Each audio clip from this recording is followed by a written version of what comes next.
20 November 2024 Brazil বনাম উরুগুয়ের ম্যাচে ব্রাজিলের জাতীয় দলের গুরুত্বপূর্ণ সদস্য হিসাবে আবারও জায়গা পেতে পারেন নেইমার জুনিয়র। নেইমারের প্রভাব ও ভূমিকা ব্রাজিল দলের জন্য অত্যন্ত গুরুত্বপূর্ণ, আর তার সম্ভাব্য অন্তর্ভুক্তি ব্রাজিলের আক্রমণ ভাগের শক্তি বাড়াতে হতে সহায়ক করবে।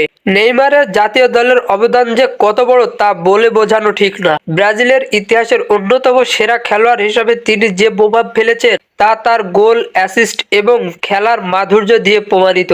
2013 সাল থেকে যখন তিনি জাতীয় দলে প্রথম অভিষেক করেন তখন থেকে তিনি ব্রাজিলের একমুখ হয়ে ওঠেন। নেইমারের সৃজনশীলতা, বল নিয়ন্ত্রণ এবং স্কিল শট নেওয়ার ক্ষমতা ব্রাজিলকে বহু মধ্যজয়ী করেছে। বর্তমানে যদিও তার বয়স 32, তবে তার অভিজ্ঞতা ও খেলার মান উপস্থিতি ব্রাজিলের জন্য অপরিহার্য করে তোলে। তবে সাম্প্রতিক সময়ে নেইমারের পারফরম্যান্স কিছুটা ভিন্ন রকম হয়েছে। পিএসজির সঙ্গে তার সম্পর্ক শেষ হওয়ার পর সৌদি আরবের আল হিলালে যোগ দেওয়ার পর কিছুটা নেমে এসেছে তার ক্লাব ফুটবলে, কিন্তু আন্তর্জাতিক ফুটবলে তার প্রভাব এখনো অপরিসীম। ব্রাজিলের কোচ তিতের অধীনে যেভাবে তিনি দলের সাথে গুরুত্বপূর্ণ ছিলেন তা এখনো তার খেলার মঞ্চে প্রতিফলিত হয়। উরুগুয়ের বিরুদ্ধে ম্যাচে নেইমার যদি খেলেন তবে তার উপস্থিতি ব্রাজিলের আক্রমণ ভাগে এক নতুন দিশা আনতে পারে। উরুগুয়ের বিপক্ষে গত কয়েক বছরে কঠিন প্রতিদ্বন্দ্বিতা চলে এসেছে এবং এই ম্যাচে নেইমারের দ্রুততা এবং সুযোগ সৃষ্টি করার ক্ষমতা ব্রাজিলকে সাহায্য করতে পারে।